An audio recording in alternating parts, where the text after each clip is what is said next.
கள்ளச்சாராயம் என்று ஒன்று இல்லை. அதனாலதான் நான் கள்ளச்சாராயம் சொல்லாம நச்சு சாராயம் எழுதியிருக்கிறேன். கள்ளச்சாராயம் நீ சொன்னா நல்ல சாராயம் இருக்கிறது ஒத்துக்கிற மாதிரி ஆயிடும். சாராயமே தப்பு, அப்புறம் எங்க நல்ல சாராயம் இருக்குது? அரசாங்கம் வித்துட்டா மட்டும் அது நல்லதாக முடியுமா? யார் விற்பனை செய்தவன்? அவன் பேட்டி கொடுத்திருக்கிறான். 25 வருஷமா நான் வியாபாரம் பண்றான், 25 வருஷமா இந்த தொழில் செய்யறான்னா 25 வருஷமாவா தளபதி ஸ்டாலின் முதலமைச்சரா இருக்கிறாரு? 25 வருஷமாவா தொடர்ந்து திமுக ஆட்சியில இருக்கு? திமுக ஆட்சியில தான் கள்ளச்சாராய சாவுகள், கலைஞர் காலத்துல தான் சாராய கடைகளை திறந்தாங்க. தமிழ்நாட்டுக்குள்ள ஒரு மனநோய் இருக்கு அரசியல் தளத்துல. கருணாநிதி எதிர்ப்பு மனநோய், திமுக எதிர்ப்பு மனநோய். தெலுங்கர்னு திட்டினா கருணாநிதி மட்டும் தான் தெலுங்கு திட்டுவான். எம்ஜிஆர் யாரும் மலையாளின்னு சொல்ல மாட்டான், ஜெயலலிதாவை கன்னடத்தின்னு சொல்ல மாட்டான், கன்னட பெண்மணி சொல்ல மாட்டாங்க. ஊழல் வந்தா கருணாநிதி திமுக தான் சொல்லுவாங்க. அந்த மாதிரி இந்த சாராய விஷயத்திலும் கூட திமுக ஆட்சி காலத்துல தான் நடந்தது, கருணாநிதி காலத்துல தான் நடந்தது அப்படின்னு சொல்லுவாங்க. இந்தியா முழுக்க எல்லா ஆட்சி காலத்திலும் நடந்திருக்கு. எம்ஜிஆர் தான் இந்த டாஸ்மாக் உருவாக்கினார். விற்பனை செய்யறதுக்கு ஒரு இன்ஸ்டிடியூஷன் உருவாக்குறாரு, ஒரு கம்பெனியை உருவாக்குறாரு.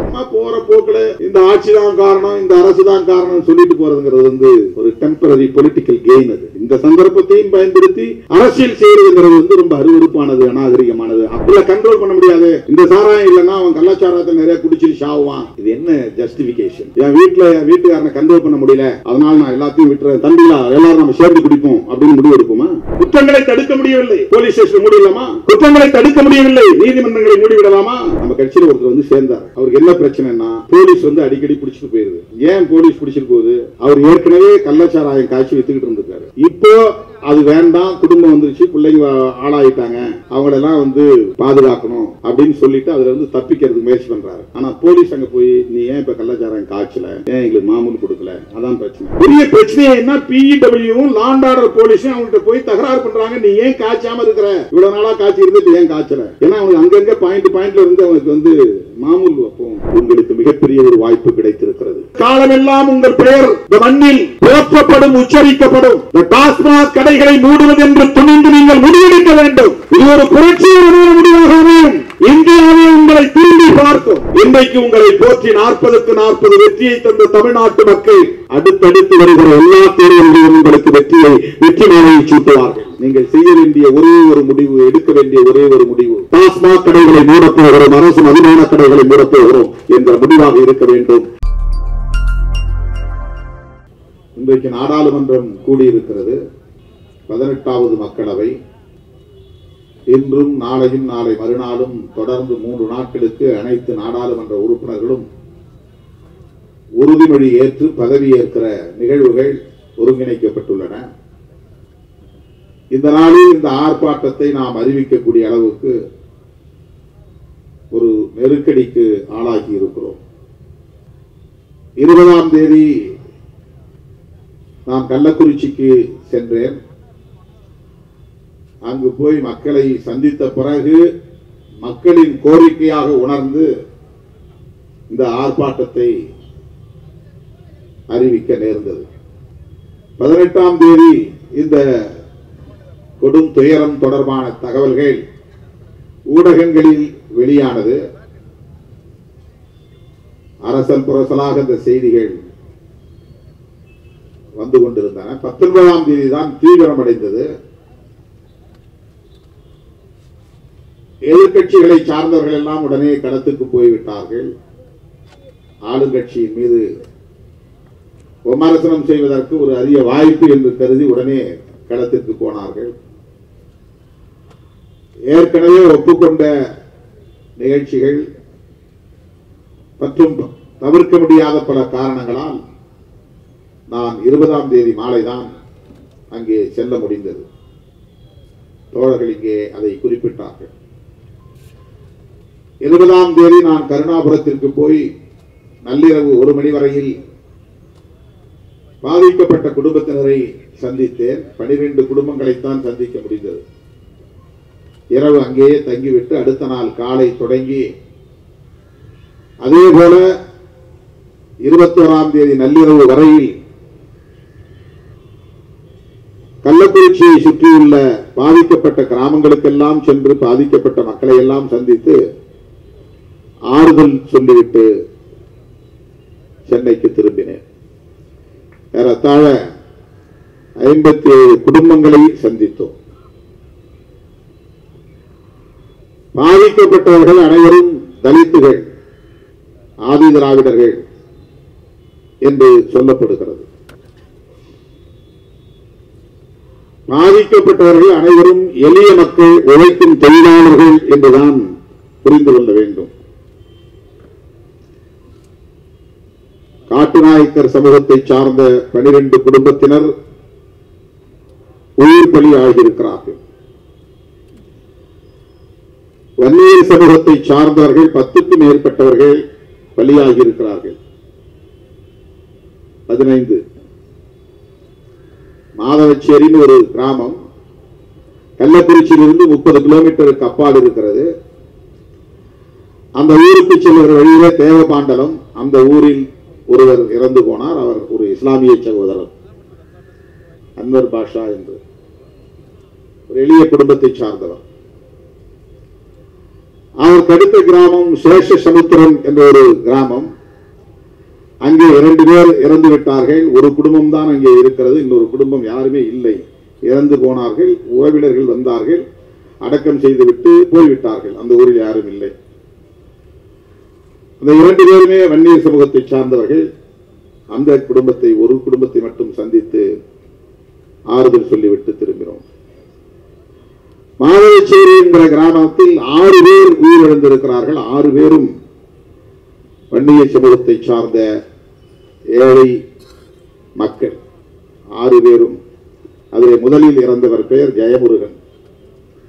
அவர் இந்த நச்சு சாராயத்தை அருந்தியதால் இறந்தார் என்று தெரிவதற்கு முன்பே வழக்கமாக இவர் குடிக்கிறவர் ஏதோ காரணத்தால் இறந்து போனார் என்று அடக்கம் செய்து விட்டார்கள்.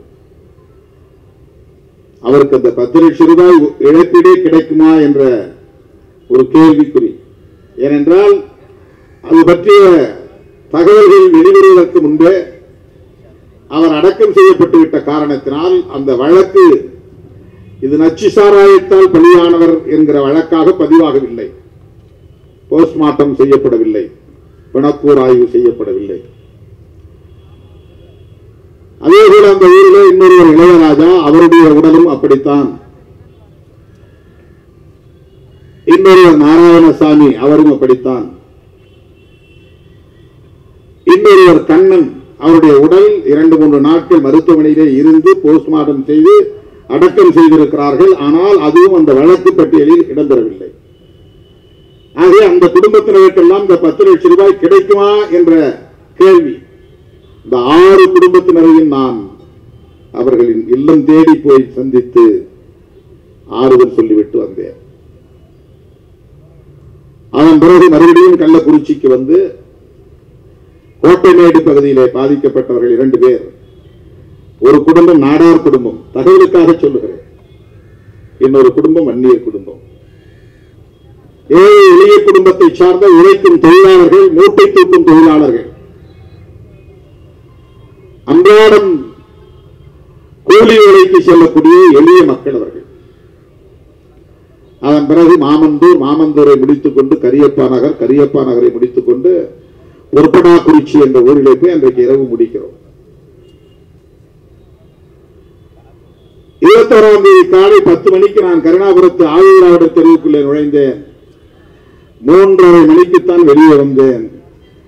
அவ்வளவு வீடுகளிலும் போய் பாதிக்கப்பட்டவர்களை சந்தித்து ஒவ்வொரு இடத்திலும் அமர்ந்து என்ன நடந்தது என்று கேட்டு அவர்களை ஆற்றுப்படுத்திவிட்டு வந்தேன். கருணாபுரத்தில் நுழைந்தவுடனேயே முதல் வீடு சுப்பிரமணியன் வீடு. சுப்பிரமணியன் யார் என்றால் அவர் ஒரு உடையார் சமூகத்தை சார்ந்தவர். எளிய குடும்பங்களை சார்ந்த பெண்மணிகள் சூழ்ந்து கொண்டு அவர்கள் முன்வைத்த கோரிக்கை, முதலில் என்னை சந்தித்தவுடன் கைகளை கூப்பி கும்பிட்டு, ஐயா சாமி, நீங்கள் இந்த நாட்டுக்கே நல்லது செய்ய வேண்டும் என்றால் சாராய கடைகளை மூடுங்கள். இதுதான் கோரிக்கை, இதுதான் மக்கள் கோரிக்கை. கள்ளச்சாராயத்தை ஒழியுங்கள் என்பது மக்கள் கோரிக்கை அல்ல. சாராய கடைகளை மூடுங்கள் என்பதுதான் மக்கள் கோரிக்கை. அதனால்தான் சிறுத்தைகளின் போராட்டம் இங்கே அறிவிக்கப்பட்டது. அதை மறந்துவிடக் கூடாது. அந்த முதல் வீடு, கருணாபுரத்திற்குள் நுழைகிற முதல் வீடு சுப்பிரமணியன். அவரும் ஒரு மூட்டை தூக்கும் தொழிலாளி தான். நூர் பாஷா என்று ஒரு மாற்றுத்திறனாளி. அவருடைய மனைவி குடும்பத்தினரை சந்தித்தோம். 90 வயது இருக்கும் அந்த தாய், அவருடைய மாமியார். எலும்பும் தோலும் தான் அப்படியே ஒரு எலும்பு கூடு படுத்து கிடப்பது போல் படுத்து கிடக்கிறது. அந்த அம்மையார் படுத்திருந்தார். நூறு பாஷாவுக்கு குழந்தை இல்லை. இடுப்புக்கு கீழே செயலிழந்த நிலை அவருக்கு. அந்த அம்மாவுடைய தொழில் பூ கட்டி தருவது, மாலை கட்டி தருவது. அதாவது பூ வியாபாரம் அல்ல, வியாபாரம் செய்கிறவர்களுக்கு மாலை கட்டி தருகிற தொழில். பூ வியாபாரம் செய்வதற்கு ஒரு முதலீடு தேவை. அதுகூட இல்லாத நிலையில் பூ வியாபாரம் செய்கிறவர்களுக்கு மல்லிப்பூவாக இருந்தாலும் சாமந்தி பூவாக இருந்தாலும் அல்லது பல பூக்களை இணைக்கிற மாலையாக இருந்தாலும் அந்த மாலைகளை எல்லாம் கட்டி தந்தால் அதற்கு ஒரு கூலி. அதுதான் அந்த குடும்பத்திற்கான வருமானம். அவர் மாற்றுத்திறனாளி என்று பதிவு செய்திருப்பதனால் மாதம் 1500 ரூபாய் அவருக்கு அரசு உதவி கிடைக்கிறது. அந்த 1500 ரூபாயோடு இவர் பூ கட்டி அதன் மூலம் கிடைக்கிற வருமானத்தை கொண்டு தனக்கும் தன்னுடைய கணவருக்கும் தன்னுடைய மாமியாருக்கும் ஒவ்வொரு நாளும் அவர் உணவு ஏற்பாடு செய்ய வேண்டும், சமைத்து தர வேண்டும், இந்த குடும்பத்தை பார்த்துக் கொள்ள வேண்டும். முதலில் இறந்தவர்கள் சுரேஷ் பிரவீன். சுரேஷ் என்கிற ஒரு இளைஞன். அவன் இறந்ததும் வழக்கமாக குடிக்கிறவன், ஏதோ காரணத்தால் இறந்து விட்டான் என்றுதான் அவர்கள் நினைத்தார்கள். அவனுடைய குடும்பத்தை சார்ந்தவரே பிரவீன். அவனும் குடிப்பழக்கம் உள்ளவன், அதனால் ஏதோ காரணத்தால் இறந்து விட்டான். ஏதோ காரணத்தால் குடிக்கிற பழக்கம் உள்ளவன், அதனால் ஏதோ உடலை கெடுத்து, கல்லீரலை கெடுத்து, உடல் உள்ளுறுப்புகளை கெடுத்து விட்டது போலும், அதனால் அவன் இறந்து விட்டான் என்று கருதினார்களே தவிர அவர்களுக்கு யாருக்கும் அந்த சாராயத்தில் மெத்தனால் என்ற ஒரு நஞ்சு கலந்திருக்கிறது என்பது தெரியாது அவர்களுக்கு. அந்த 2 பேர் இறந்த உடனேயே மாவட்ட ஆட்சித்தலைவர் சொன்னது ஏதோ வயிற்றுப்போக்கின் காரணமாக இறந்தார்கள். ஏன்னா யாருக்கும் தெரியாது, மாவட்ட ஆட்சியருக்கும் தெரியாது. சாராயத்தை குடித்ததனால் அந்த சாராயத்தில் கலந்திருந்த நஞ்சுதான் இந்த சாவுக்கு காரணம் என்று உணர்வதற்கு அறிவதற்கு முன்னரே கலெக்டரும் ஒரு ஸ்டேட்மெண்ட் கொடுக்க வேண்டிய நிலைக்கு ஆளாகி இருக்கிறார். இப்படி ஒவ்வொரு வீட்டுக்குள்ளேயும் போனேன். இதில் ஒரு பெரிய வருத்தத்திற்குரிய ஒரு நிகழ்வு என்னவென்றால், இன்னொரு சுரேஷ், அவனும் இறந்து விட்டான், அவனுடைய மனைவியும் இறந்து விட்டார். அந்த மனைவியின் பெயர் வடிவுக்கரசி. அந்த வடிவுக்கரசி எப்படி இருந்தார், அவருக்கு குடிப்பழக்கம் உண்டா என்று நான் கேட்டேன். இளம் பெண். காட்டுநாயக்கர் தெருவிலே சாரதாவுக்கு இந்திராவுக்கு குடிப்பழக்கம் இருக்கிறது, 5:30 மணிக்கே எழுந்து போய் குடித்திருக்கிறார் என்றவருடைய குடும்பத்தை சார்ந்தவர்களே சொல்லுகிறார்கள். வடிவுக்கரசிக்கும் அப்படி குடிப்பழக்கம் இருக்கிறதா என்று நான் கேட்டபோது சுற்றிலும் இருந்தவர்கள் சொன்னது அதிர்ச்சியாக இருந்தது. தோழர்களே, இந்த அம்மாவுக்கு உடல் நலிவு, அவருக்கு பௌத்திரம் அடிக்கடி வலி ஏற்படுகிற போது காலை கடன் கழிக்க முடியாது. பௌத்திரம் வந்தா காலை கடன் கழிக்க முடியாது. ஓம வாட்டர் குடிக்க வேண்டும் என்று அவராக விரும்பி தன்னுடைய மகளிடத்திலே சொல்லி போய் ஓம தண்ணி வாங்கிட்டு வா. அந்த பெண்ணு வெளியே போயிருச்சு ஓம தண்ணி வாங்குறதுக்கு. கணவன் சுரேஷ் 2 பாக்கெட் வாங்கிட்டு வந்து ஒரு பாக்கெட்டை உடைச்சி டம்ளர்ல ஊத்தி குடிச்சிட்டு அதே பாட்டில் அதே டம்ளர்ல இன்னொரு பாக்கெட்டை ஊத்தி வச்சுட்டு ஒரு போன் வந்தவொடனே போன் எடுத்துட்டு வெளியே போயிடுறாரு. இந்த அம்மா வெளியில இருந்து உள்ள வந்திருக்கிறாங்க. வந்ததும் அந்த டம்ளர்ல தண்ணி இருந்திருக்கு, அது ஓம தண்ணின்னு நினைச்சு எடுத்து குடிச்சிட்டாங்க. நம்ம போய் பொண்ணு வாங்கிட்டு வர சொன்னா அது வாங்கிட்டு வந்து ஊற்றி வச்சிருக்கு போட்டிருக்கு, அதை குடிக்கணும் குடிச்சிருக்காங்க. ஓம தண்ணி மாதிரி அதுவும் கலர்லெஸ், அதுல கலர் இருக்காது. ஒரு மஞ்சளா இருந்திருக்கோ அல்லது வேற மாதிரி ஏதாவது கலரா இருக்கப்படல, வெறும் அப்படி தண்ணி தேங்காய் தண்ணி மாதிரி சொல்லுவாங்களா, அப்படி இருந்துச்சு தண்ணி. நான் அது பார்த்தேன், அந்த பாக்கெட்லாம் தூக்கி போட்டிருந்தாங்களே, பாக்கெட் தூக்கி போட்ட பாக்கெட்டை எடுத்து பார்த்தா அதுல கொஞ்சம் மிச்சம் இருந்த அந்த சாராயத்தை பார்த்தேன். அப்படியே கிளியரா இருக்கு, எந்த கலரும் கிடையாது அதுல. வடிவுக்கரசி அதனால் இறந்து போனார். சுரேஷ் குடிப்பழக்கம் உள்ளவர். மனைவி வடிவுக்கரசி ஓமத்தண்ணி என்று குடித்து இறந்து போனார். இப்படி ஒவ்வொரு வீட்டுக்குள்ளேயும் நுழைந்து ஒவ்வொருவரையும் தனித்தனியே சந்தித்து 70 வயது வரை முதிர்ந்த நபர்களும் இந்த குடிப்பழக்கத்திற்கு ஆளாகி இருக்கிறார்கள். 30 வயதுக்குட்பட்ட இளைஞர்களும் இளம் பெண்களும் இந்த குடிப்பழக்கத்திற்கு ஆளாகி இருக்கிறார்கள்.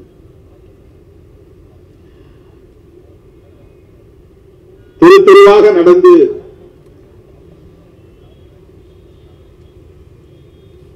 சிறுவங்கூர் என்ற ஒரு கிராமம், மாடூர் என்ற ஒரு கிராமம், வீரசோழபுரம் என்ற ஒரு கிராமம், இதெல்லாம் அந்த கள்ளக்குறிச்சியை சுற்றியுள்ள கிராமங்கள். இந்த கிராமங்களில் எல்லாம் போய் பார்த்தேன். ஒவ்வொரு குடும்பத்தினரையும் பார்த்தேன். இன்னும் பலர் ஆபத்தான நிலையிலே இருக்கிறார்கள் என்று வந்து தாய்மார்கள் காலிலே விழுந்து கதறுகிறார்கள், கையெடுத்து கும்பிடுகிறார்கள். எப்படியாவது என் பேரப்பிள்ளையை காப்பாத்து, எப்படியாவது என் புருஷனை காப்பாத்து. ஆபத்திலே இருப்பவர்களை காப்பாற்றுங்கள் என்று சொல்லுகிற குரலுக்கு அடுத்து ஓங்கி உரத்து ஒலித்த குரல் சாராய கடைகளை மூடுங்கள் என்பதுதான். அன்றைக்கு இரவே நான் கள்ளக்குறிச்சி அரசு மருத்துவமனைக்கு போனேன். நூற்றுக்கணக்கானவர்கள் அங்கே அனுமதிக்கப்பட்டிருந்த நிலையில் 18 பேர்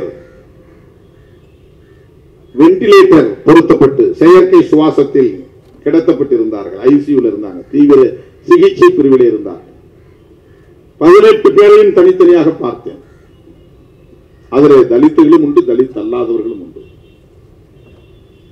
இளைஞர்களும் உண்டு. பெரும்பாலும் அவ்வளவு பேருமே மூட்டை தூக்கக்கூடிய தொழிலாளர்களாக இருக்கிறார்கள், அல்லது கொத்து வேலை செய்யக்கூடிய தொழிலாளர்களாக இருக்கிறார்கள், ஓட்டுநர்களாக இருக்கிறார்கள், எலக்ட்ரிஷியன் தேவை செய்யக்கூடியவர்களாக இருக்கிறார்கள், பிளம்பிங் குடிநீர் பைப்புகளை சரி செய்கிற வேலையை செய்யக்கூடியவர்களாக இருக்கிறார்கள்.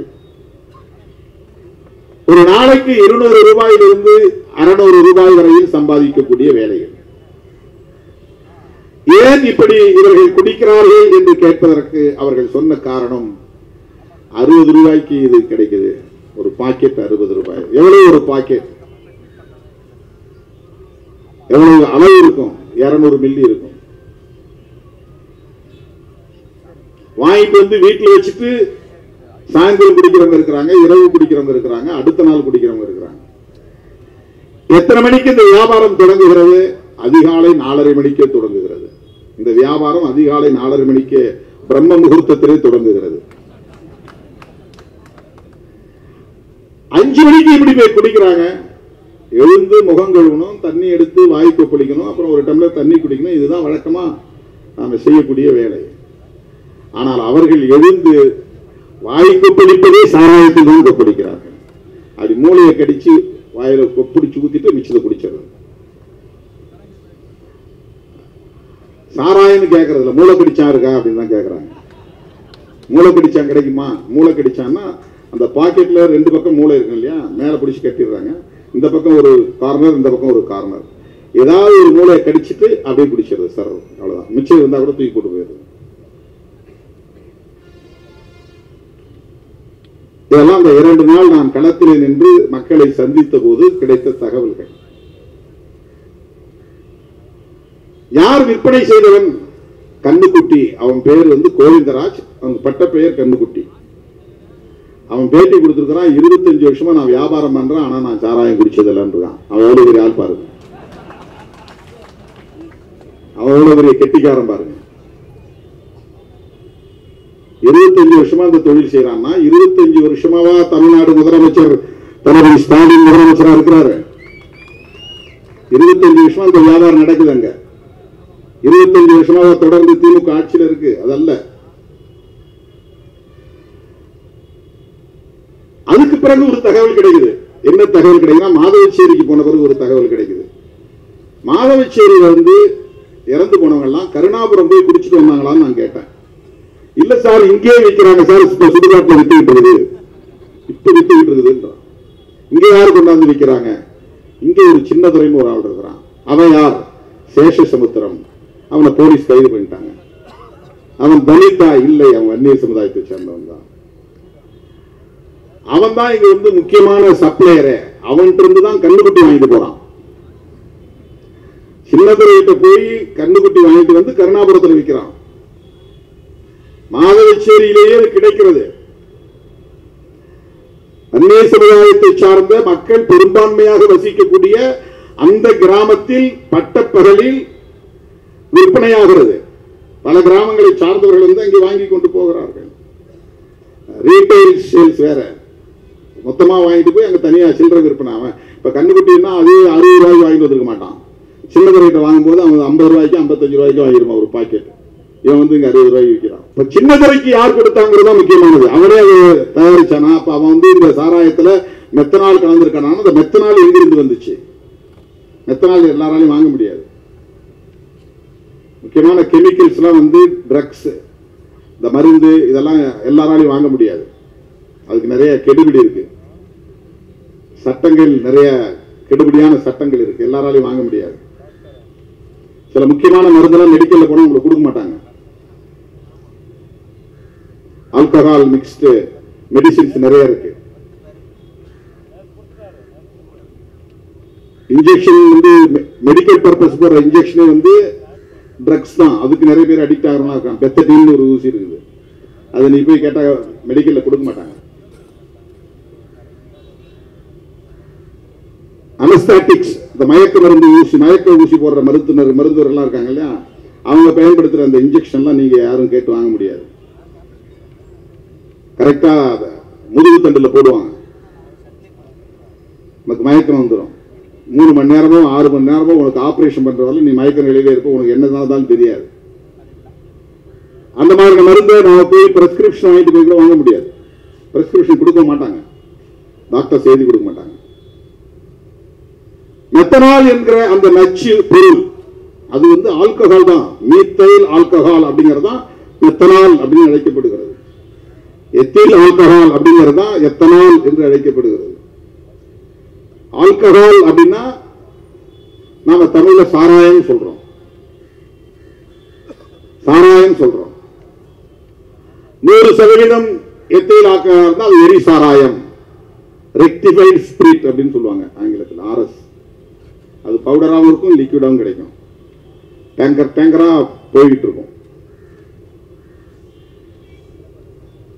பார்மாசிட்டிக்கல் கம்பெனி, மருந்து தயாரிக்கக்கூடிய கம்பெனிகளில் அது அதிகம் பயன்படுத்தப்படும். மது தயாரிக்கப்படுகிற கம்பெனிகளுக்கு அது பயன்படுத்தப்படும்.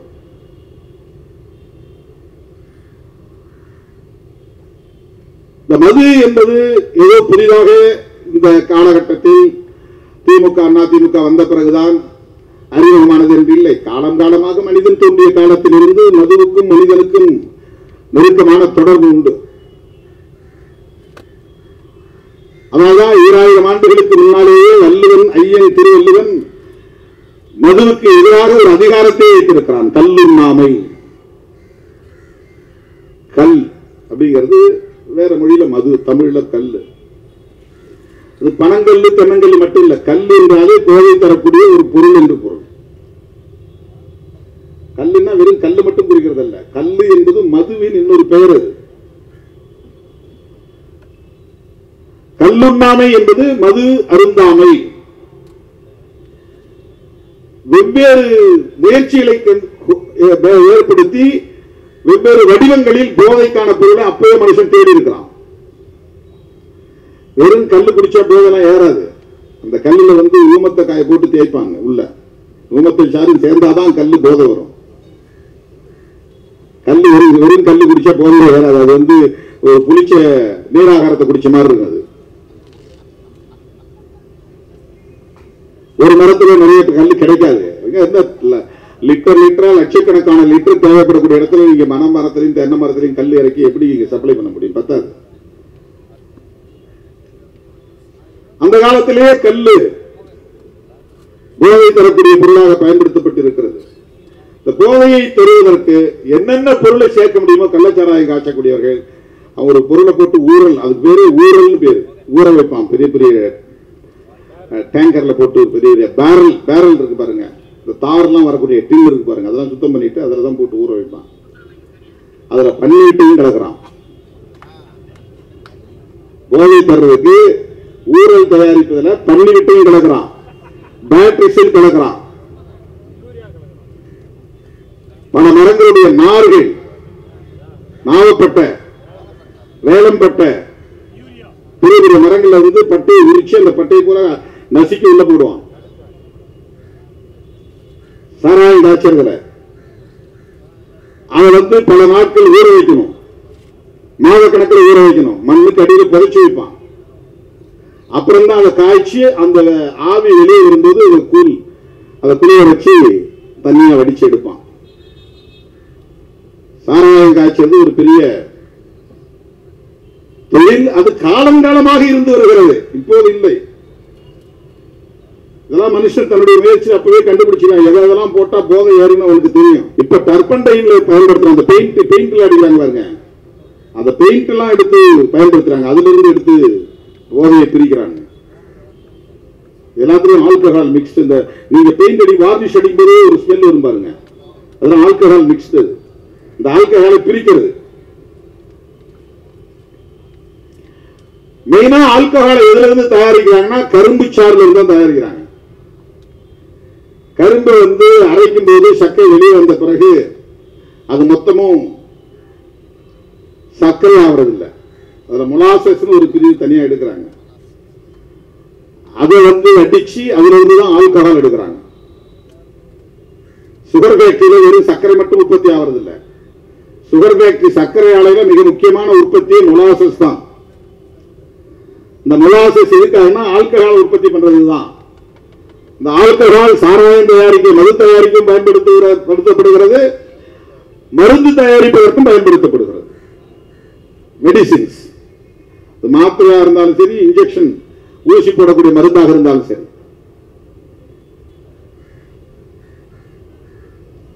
ஆகவே மனிதன் பிறந்த காலத்திலிருந்து மதுவோடு நெருக்கமாக இருந்திருக்கிறான், மதுவை உண்டிருக்கிறான், அவனே அதை உற்பத்தி செய்திருக்கிறான். நெல்லரிசியே மது உற்பத்திக்கு முக்கியமான ஒரு மூலப்பொருள். நெல் அரிசி, அரிசியை நீங்க ஊற வச்சு அதை சோறாக்கி ஊற வச்சாக்க இங்கெல்லாம் சுண்டிச்சோறுன்னு கிடைப்பாங்க. சுண்டைச்சோற, சுண்டிச்சோறு. அடையாறு பக்கம் பெசநகர் பக்கம் போனா சுண்டகஞ்சி. அரிசி வந்து ஆல்கஹால். சில பேர் நிறைய பழைய சோறு சாப்பிட்டா மயக்கம் வர்ற மாதிரி இருக்குப்பா, போய் நான் படுக்கணும்னு போய் படுப்பான். ஏன்னா அந்த 3 நாள் 4 நாள் ஊர்ன பழைய சோறு வந்து அது செல்ஃப் ஜெனரேட்டட் ஆல்கஹால் சொல்லுவாங்க, தன் உற்பத்தி ஆல்கஹால். சில பொருள் அப்படியே போட்டு ஊற வச்சுன்னா அதுல ஆல்கஹால் உற்பத்தி ஆயிரும். அதுல ஒரு பொருள் அரிசி. திராட்சை பழங்கள்லாம் போட்டு ஊற வச்சுட்டா அது ஒயின் சொல்றாங்க, அது ஆல்கஹால் அது உற்பத்தி ஆகுது. நெடுநாள் ஊர்ன திராட்சை சாறு வந்து ஆல்கஹால் அப்படியே பிடிச்ச வாசம் அடிக்கும். திறந்தனே அனுப்பி நீங்க பழச்சாரே வாங்கி 3 நாள் கழிச்சு ஓபன் பண்ணி பாருங்க. ஆரஞ்சோ, சாத்துக்குடியோ அல்லது கிரேப் திராட்சையோ சாறு வாங்கிட்டு வந்து மூடி சாப்பிடாம மூடி வச்சுட்டு ஒரு 3 நாள் கழிச்சு திறந்து பாருங்க, திறந்து கப்புன்னு அடிக்கும், அப்படியே சாராய வாட்டை அடிக்கிற மாதிரி அடிக்கும். ஆல்கஹால் தான். ஆகவே இந்த மது என்பது மனிதன் பிறந்த காலத்திலிருந்து மனிதனை கண்டுபிடித்து அதை பல்வேறு வடிவங்களில் உற்பத்தி செய்திருக்கிறான், குடித்திருக்கிறான், தொடர்ந்து குடித்து வருகிறான். இது அனைவரும் ஒப்புக்கொள்ள வேண்டிய உண்மை. அதனால்தான் 2000 ஆண்டுகளுக்கு முன்னால் ஐயன் திருவள்ளுவன் 133 அதிகாரங்களை எழுதிய அந்த திருக்குறளில் ஒரு அதிகாரம் கல்லுண்ணாண்மை. அவன் வந்து மதுவிலக்கு கொள்கை. அவர்களின் வாரிசுகள் நாம் மதுவிலக்கு கொள்கையை பேசுவோம். ஐயன் வள்ளுவரின் வாரிசுகள் நாங்கள். அவருக்கும் பாட்டம் தான் 500 வருஷத்துக்கு முன்னால பிறந்தவர் நம்முடைய புத்தர். வள்ளுவனுக்கு முன்னால பிறந்தவர் 500 வருஷங்களுக்கு முன்னால. அவரும் வந்து மது கூடாது அப்படிங்கிறார். நமக்கு வரலாறு தெரிந்த காலத்திலிருந்து மதுவுக்கு எதிராக பலர் போராடி இருக்கிறார்கள், கருத்து பரப்பலை செய்திருக்கிறார்கள். நம்ம எல்லாம் மனிதர்களாய் தலைநகர வைத்த மகத்தான தலைவர் புரட்சியாளர் அம்பேத்கர் அவர்கள் பம்பாய் மாகாணத்தில் சட்டமன்ற உறுப்பினராக இருந்தபோது அந்த அவையில் மதுவிலக்கை வலியுறுத்தி பேசியிருக்கிறார். நாங்கள் அம்பேத்கரின் வாரிசுகள், அதனால் மதுவிலக்கை வலியுறுத்துகிறோம். நாங்கள் பகவான் புத்தரின் வாரிசுகள், ஐயன் திருவள்ளுவரின் வாரிசுகள். எனவே மதுவிலக்கு கொள்கையை ஒரு தொலைநோக்கு பார்வையோடு நாங்கள் முன்வைக்கிறோம். தற்காலிக அரசியல் ஆதாயத்திற்காக இதை பேசவில்லை. புரட்சியாளர் அம்பேத்கர் அவர்கள் அரசமைப்பு சட்டத்தை எழுதுவதற்கான வாய்ப்பை பெற்ற சூழலில் அரசமைப்பு சட்டத்திலேயே அதை பதிவு செய்கிறார். இந்த கோரிக்கை அதுதான். தமிழ்நாடு அரசு என்று நாங்கள் கோரிக்கை வைத்தாலும் கூட எங்கள் கோரிக்கை இந்த மதுவிலக்கு கோரிக்கையை தமிழ்நாட்டிலே தடை செய்யுங்கள் என்று மட்டும் நாங்கள் சொல்லவில்லை. இதை தேசிய கொள்கையாக அறிவிக்க வேண்டும். இந்தியா முழுவதும் மதுவிலக்கை நடைமுறைப்படுத்த வேண்டும். காலம் காலமாக இது பேசப்பட்டு வந்திருக்கிறது, விவாதிக்கப்பட்டு வந்திருக்கிறது. அரசமைப்பு சட்டத்தை விவாதிக்கிற போது, அரங்கேற்றுகிற போது நடந்த விவாதங்களில் கருத்து பகிரப்பட்டிருக்கிறது. அதில் டைரக்டிவ் பிரின்சிபல்ஸ் என்று ஒரு பகுதி இருக்கிறது. வழிகாட்டும் நெறிமுறைகள் மாநில அரசுகளுக்கு வழிகாட்டக்கூடியது, இந்திய ஒன்றிய அரசுக்கு வழிகாட்டக்கூடியது. ஆர்டிகிள் 47 47 அதுல என்ன சொல்லுகிறது, என்ன சொல்லியிருக்கிறார்கள் என்றால், என்ன சொல்லியிருக்கிறார் புரட்சியாளர் அம்பேத்கர் அவர்கள் என்றால், ஏன்னா அவர் வகுத்தளித்த வரையறுத்த சட்டம் தான் அரசமைப்பு சட்டம். இன்றைக்கு அந்த சட்டத்தை ஏந்திக் கொண்டுதான் ராகுல் காந்தி, சோனியா காந்தி, மல்லிகார்ஜுன் கார்கே, திராவிட முன்னேற்ற கழகம், விடுதலை சிறுத்தைகள் கட்சி என்று இந்தியா கூட்டணியை சார்ந்த அனைவரும் காந்தி சிலை நிறுவப்பட்டிருந்த இடத்திலிருந்து ஊர்வலமாக சட்டத்தை கையில் ஏந்திக் கொண்டு நாடாளுமன்றத்திற்குள்ளே நுழைந்தோம். 10 ஆண்டுகளுக்கு முன்பு விடுதலை சிறுத்தைகள் எழுப்பிய முழக்கம் இன்றைக்கு நாடு அளவிலே நடைமுறைக்கு வந்திருக்கிறது.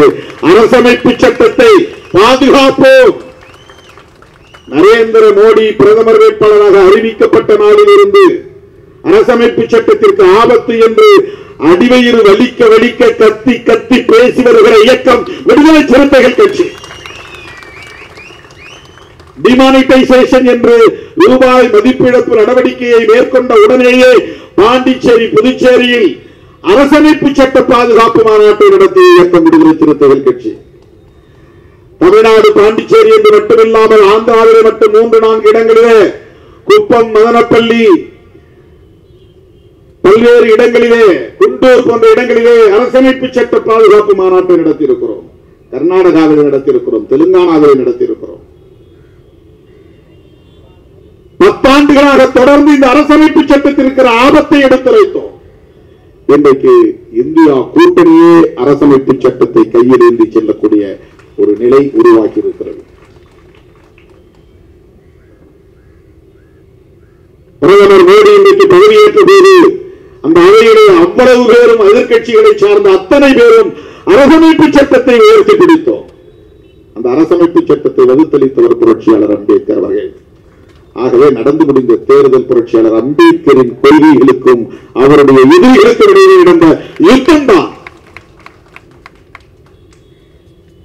தோழர்களே, அந்த அரசமைப்பு சட்டத்தின் டைரக்டிவ் பிரின்சிபல்ஸ் என்கிற அந்த பகுதியிலே ஆர்டிகிள் 47 என்கிற 47வது பிரிவு மதுவிலக்கை படிப்படியாக இந்திய ஒன்றிய அரசும் மாநில அரசுகளும் இணைந்து நடைமுறைப்படுத்த வேண்டும், சட்டம் இயற்ற வேண்டும், அதை பின்பற்ற வேண்டும்.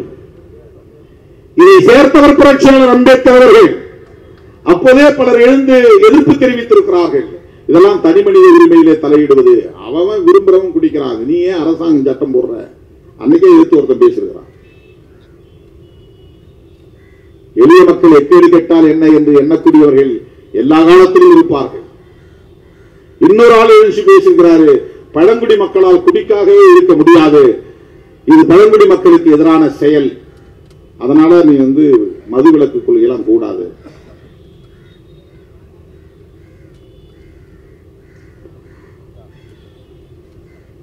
புரட்சியாளர் அம்பேத்கர் அவர்கள் அதிலிருந்து சமரசம் செய்து கொள்ளவில்லை, விடாப்பிடியாக இருந்தார். அதனால் அரசமைப்பு சட்டத்திலே அது இணைக்கப்பட்டது. 47வது ஆர்டிகிள். அந்த அடிப்படையில் தான் இன்றைக்கு இந்தியா முழுவதும் தோழர்களே நார்காட்டிக்ஸ் என்ற ஒன்று, போதை பொருள் சம்பந்தமான நார்காட்டிக்ஸ் கண்ட்ரோல் பியூரோ அப்படின்னு ஒரு அமைப்பு, ஒரு நிறுவனமே உருவாயிருக்கு. நார்காட்டிக்ஸ்னா வெறும் சாராயம் மட்டும் இல்ல, அனைத்து வகையான போதைப் பொருள்களையும் கட்டுப்படுத்தக்கூடிய ஒரு மையம். அது எதன் அடிப்படையில் உருவாக்கப்பட்டு இருக்கிறது என்றால், கான்ஸ்டிடியூஷன் ஆர்டிகிள் 47 47வது அரசமைப்பு உறுப்பின் அடிப்படையில் அது உருவாக்கப்பட்டிருக்கிறது. NCB நார்காட்டிக்ஸ் என்றால் அனைத்து வகையான போதைகளையும் குறிக்கும். அதுல மதுவும் சாராயமும் அடங்கும், இதர போதைப் பொருள் கஞ்சா, பிரவுன் சுகர், ஹெராயின், கோக்கைன், இப்படி பல பொருள் இருக்கு, வாயில் நுழையாத பொருள். இதெல்லாம் இன்றைக்கு புழக்கத்திலே இருக்கிறது, இந்தியா முழுக்க புழக்கத்திலே இருக்கிறது. போன முறை நாடாளுமன்றத்தில் நான் பேசுகிற போது அதானியுடைய ஏர்போர்ட் வழியாக பல ஆயிரம் கோடி மதிப்புள்ள போதைப் பொருள்கள் கைப்பற்றப்பட்டிருக்கின்றன. இது எப்படி அரசுக்கு தெரியுமா என்ற கேள்வியை நான் எழுப்பினேன். போதைப் பொருள்கள் வணிகம் என்பது மிகப்பெரிய ஒரு நெட்வொர்க். அது தடை செய்யப்பட்டிருக்கிறது, சட்டம் இருக்கிறது, ஆனாலும் புழக்கத்திலே இருக்கிறது, பயன்பாட்டிலே இருக்கிறது. இன்றைக்கு பள்ளிக்கூடங்கள் வரையில், கிராமப்புறத்து பள்ளிக்கூடங்கள் வரையில் ஊடுருவி இருக்கிறது. அதைவிட பெரிய வேதனை என்னவென்றால், பெண் பிள்ளைகளே இன்றைக்கு போதைப் பொருள்களை பயன்படுத்தக்கூடிய அளவுக்கு பள்ளி மாணவிகளே போதைப் பொருள்களை பயன்படுத்தும் நிலை உருவாகி இருக்கிறது. இந்தியா முழுவதும் இருக்கிறது. இதை பற்றிய கவலை இன்றைக்கு திமுக அரசை கடுமையாக விமர்சிக்கக்கூடிய அண்ணாமலை, எடப்பாடி போன்றவர்களுக்கு உண்டா என்ற கேள்வியைத்தான் நாங்கள் எழுப்புகிறோம். திமுகவுக்கு வக்காலத்து வாங்கி அல்ல, இது நாடு தழுவிய பிரச்சனை, இது மக்களின் பிரச்சனை, உழைக்கும் மக்களின் பிரச்சனை, ஒரு தேசத்தை பாழ்படுத்தும் பிரச்சனை. இது 50 பேரோ 60 பேரோ இறந்துவிட்ட பிரச்சனையைத்தான் நாம் பேசுகிறோம். லட்சக்கணக்கான இளைஞர்கள், பெண்கள் செயலிழந்தவர்களாக மாறி இருக்கிறார்கள். அது எவ்வளவு பெரிய பாதிப்பு. செத்து போன அந்த 50 பேர் அல்ல பிரச்சனை, அவனால் செத்து போயிடுறான், பிரச்சனை இல்லை. குடும்பத்தில் உள்ள பெண்களுக்கும் பிள்ளைகளுக்கும் ஒரு பாரம் தொலைந்தது என்று ஆகிவிடும். அவன் உயிரோடு இருக்கிறதால அந்த குடும்பத்துக்கு பெரிய பாரம் தான். ஒரு ட்ரங்கார்டு, குடிப்பழக்கத்திற்கு அடிமையானவன் குடி நோயாளி என்றுதான் அழைக்கப்பட வேண்டும். அவன் குடிகாரன் அல்ல, குடி நோயாளி. அவன் அந்த குடும்பத்திற்கு பெரும் பாரம். குடிக்க மாட்டான், நல்ல உடை உடுத்த முடியாது, தேவையான நேரம் உறங்க மாட்டான், பொது இடத்தில் ஒழுங்கீனமாக நடந்து கொள்வான், கண்ட இடத்தில் வீழ்ந்து கிடப்பான், ஆடை இல்லாமல் கிடப்பான். உன் புருஷன் அங்கே கிடக்கிறான், வீழ்ந்து கிடக்கிறான், போய் தூக்கிட்டு வா. வாந்தி எடுத்து கிடப்பான், மலஜலம் கழித்து கிடப்பான். இதெல்லாம் குடும்பத்தின் மானம் போகிற செயல். அவனை திருத்த முடியாது. காலில் விழுந்து கதறி எழுதாலும் அவன் மாறமாட்டான், மிகப்பெரிய பாரமாக மாறுகிறான். அவன் குடும்பத்திற்கு பாரமாக மாறுகிறான் என்பதை விட ஒரு தேசத்தின் மனிதகுலம் பாதிக்கப்படுகிறது. அப்படி ஒவ்வொரு இளைஞரும் பாதிக்கப்பட்டால் யோசித்து பாருங்கள். 20 வயது 21 வயதிலே திருமணம் செய்து பெண்டாட்டி பிள்ளைகளோடு மகிழ்ச்சியாக இருக்க வேண்டியவனுக்கு குடிப்பழக்கத்திற்கு அடிமையானால் கல்யாணம் பண்ணி வைத்தாலாவது திருந்து விடுவான் என்று பெற்றோர் நம்பி அதை மறைத்து ஊரான் வீட்டு பிள்ளையை ஏமாற்றி திருமணம் செய்து கடைசியில் அந்த பெண், அந்த பிள்ளைகள் கடுமையான பாதிப்புக்கு ஆளாகக்கூடிய ஒரு நரக வாழ்க்கையை சந்திக்கக்கூடிய நிலை. குடித்துவிட்டு வருகிறவன் பெண்டாட்டியை அடிக்கிறான், பிள்ளைகளை அடிக்கிறான், பள்ளிக்கூடத்துக்கு போகாதே என்று சட்டையை கிழிக்கிறான், சான்றிதழ்கள் பெற்று வந்தால் சான்றிதழ்களை கிழிக்கிறான். இதெல்லாம் டொமஸ்டிக் வயலன்ஸ், குடும்பத்தில் நடக்கிற வன்முறைகள். ஆனால் அதைவிட ஒரு பெரிய ஆபத்து, இந்த இளைஞர்கள் எல்லாம் எவ்வளவு பெரிய ஆற்றல், இளைஞர் சக்தி, யூத் போர்ஸ், இளைஞர்களும் இளம் பெண்களும் எவ்வளவு பெரிய ஆற்றல் மிக்கவர்கள். அவர்களால் எழுந்து நிற்க முடியாத அளவுக்கு தடுமாறி தடுமாறி விழுகிறார்கள். தன்னுடைய பெண் பிள்ளைகளை பாதுகாக்க வேண்டும் என்கிற பார்வை இல்லாமல் கிடக்கிறார்கள். அவர்கள் பட்டினி கிடக்கிறார்களா, சாப்பிடுகிறார்களா என்று கூட அவனால் தெரிந்து கொள்ள முடியவில்லை. இந்த பிள்ளைகள் படிக்க வேண்டுமே என்கிற கவலை அவனுக்கு இல்லை. அவன் அந்த குடும்பத்திற்கு மட்டுமல்ல, ஒரு தேசத்திற்கே பெரிய சொத்து. ஒவ்வொரு இளைஞனும் தேசத்திற்கான சொத்து. மனித வளம், ஹியூமன் ரிசோர்ஸ், குடிப்பழக்கத்திற்கு அடிமையாவதால் மனித வளம் கடுமையாக பாதிக்கப்படுகிறது. ஒரு ஊரின் வளர்ச்சி பாதிக்கப்படுகிறது, ஒரு மாநிலத்தின் வளர்ச்சி பாதிக்கப்படுகிறது. பல பேர் டிரைவர்களாக வர வாய்ப்பு இருக்கிறது, பேராசிரியர்களாக வர வாய்ப்பு இருக்கிறது, வழக்குரைஞர்களாக வர வாய்ப்பு இருக்கிறது, ஆசிரியர்களாக வர வாய்ப்பு இருக்கிறது, பேராசிரியர்களாக வர வாய்ப்பு இருக்கிறது. ஆனால் அவன் ட்ரங்கார்டாக மாறி மதுவுக்கு அடிமையாகி, அடிக்ஷன், அது இல்லாம அவனால இருக்க முடியாது. அதான் அடிக்ஷன். அந்த பொருளை தேடும், எழுதிச்சு உடனே அது குடிச்சா தேவலான்னு தேடும். அம்மா சண்டை போடுறாங்க, ஆமா. அப்பா சண்டை போடுறாரு, சரி. பொண்டாட்டி சண்டை போடுறாரு, ரைட்டு. பிள்ளைங்க நடுத்தர நிக்குது, எல்லாம் தெரியுது, ஆனா விட முடியாது. அதான் அடிக்ஷன். தப்புன்னு தெரியுது, ஆனா விட முடியல, அதுதான் அடிக்ஷன். சில பேருக்கு காலையில ஒரு பீடியை பத்த வச்சாதான் அவனுக்கு டாய்லெட்டே போக முடியும், இல்லைன்னா அவன் டாய்லெட் போக முடியாது. அது அடிக்ஷன். போய் பீடி பத்த வச்சுதான் அவன் போய் பப்ளிக் டாய்லெட் போய் உட்காருவான், இல்லைன்னா அவன் பித்து பிடிச்ச மாதிரி அலைவான் போய். ஏதாவது இப்பெல்லாம் பீடி இல்லை, இப்ப சிகரெட் தான். நிக்கோட்டினுக்கு அடிக்ஷன். பீடி சிகரெட் குடித்து குடித்து பழகி பழகி அதுக்குள்ள அவனுடைய பிரெயின் அதுக்கு அடிக்ட் ஆகுது. அவனுக்கு காலை ஏழுச்சுன்னே அது. சில பேர் காஃபியோ டீயோ குடிச்சாதான் டாய்லெட்டுக்கு போவான், இல்லைன்னா அவனுக்கு சும்மா உட்காந்தே இருப்பான். அது அடிக்ஷன். அது ஒரு நாளைக்கு 16 டீ குடிச்சேன், 16 காஃபி குடிச்சேன் சில பேர். அடிக்ஷன். காஃபில காஃபைன் அப்படின்னு ஒரு போதைப் பொருள் இருக்கு, அது ஒரு அடிக்ஷன். அது அந்த போதைப் பொருளுக்கு அடிக்ஷன் ஆயிடுவான். சிகரெட்ல, பீடியில நிக்கோட்டின் ஒரு போதைப் பொருள் இருக்கு, அதுக்கு அடிக்ஷன் ஆயிடுவான். பிரெயின் அது எந்த நேரம் தேடிக்கிட்டே இருக்கும். அது இருந்தாதான் பிரிஸ்கா இருக்கும். உடனே அப்பா இப்பதான்டா ஃப்ரீயா இருக்கு வேலை செய்வான். அவன் சொல்ற காரணம் உண்மையில உடம்பு வலி அதனால குடிக்கிறதான் கிடையாது. அதுக்கு பழக்கப்பட்டு போய் அவன் மைண்ட் அதை தேடு, அவன் மனமும் அவனுடைய பிரெயின் அதை தேடு, அதுக்காக தான் குடிக்க போறான். அந்த நேரத்தில் அவன் வேலை செய்யறது போது ஒன்றும் தெரியாது, அவன் பிறகு வலிக்கும். போதையில வலி போய் மறந்துடுறதை தவிர வலியை போக்குறது இல்லை. போதை கவலையை இருப்பான், பொண்டாட்டி திட்டா அல்லது கடன் பிரச்சனை, பல்வேறு குடும்ப பிரச்சனைகள், அதை பேஸ் பண்ண முடியாது. அவனால பேஸ் பண்ண முடியாம போய் 2 பெக்கு அடிச்சுட்டு வருவார். அவர் அடிச்சோடனே மேல போயிடுவார், அப்படியே அந்த பிரச்சனை போயிடும். அது பிரச்சனையை பேஸ் பண்ண முடியாம அவன் தப்பிக்கிற வழி, அது ஒரு எஸ்கேபிசம். அது அடிக்ஷன் ஆயிடும். இந்த பிரச்சனையை பேஸ் பண்றதுக்கு அந்த செல்ஃப் கான்பிடன்ஸ், தன்னம்பிக்கை இழந்துவான். தன்னம்பிக்கை இழந்தான்னா அவன் எவ்வளவு பெரிய ஆஜானுபாகுவான ஆளா இருந்தாலும் வேஸ்ட்.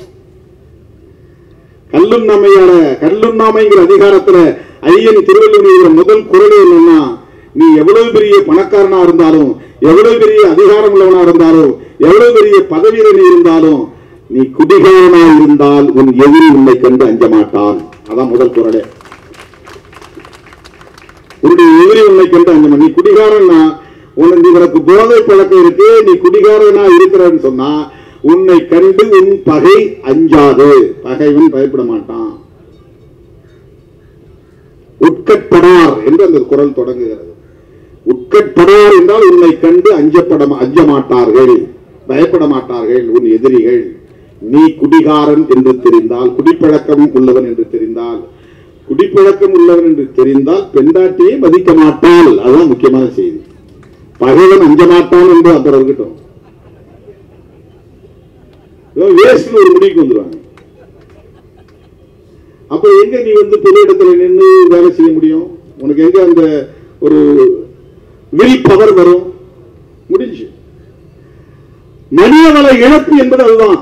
உன்னால எந்த வேலையும் திட்டமிட்டு செய்ய முடியாது, ஆக்கப்பூர்வமான வேலைகளில் ஈடுபட முடியாது, சம்பாதிக்க முடியாது, குடும்பத்திற்கு தேவையான பொருட்களை வாங்க முடியாது, பிள்ளைகளை படிக்க வைக்க வேண்டும் என்று திட்டமிட முடியாது, வீடு கட்ட வேண்டும் என்ற எண்ணம் இருக்காது, கார் வாங்க வேண்டும் என்கிற எண்ணம் இருக்காது, பொருளாதாரத்தில் மேம்பட வேண்டும் என்கிற ஊக்கம் இருக்காது.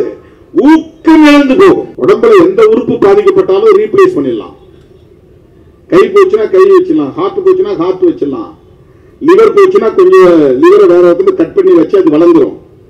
கல்லீரல் கல்லீரல் தானா வளர்றது, பூத்து தானா வளரும். கொஞ்சம் வச்சா போதும், ஒரு சின்ன பிட்டு வச்சா கூட போதும், கல்லீரல் வளர்ந்துடும். கண்ணுக்கு கண்ணு வைக்கிறாங்க. பல்வேறு உறுப்புகளை இன்றைக்கு மருத்துவத்துறை டிரான்ஸ்பிளான்டேஷன் செய்யுது.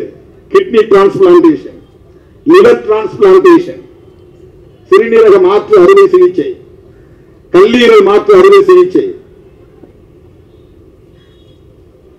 மூளையை மாற்று அறுவை சிகிச்சை கிடையாது.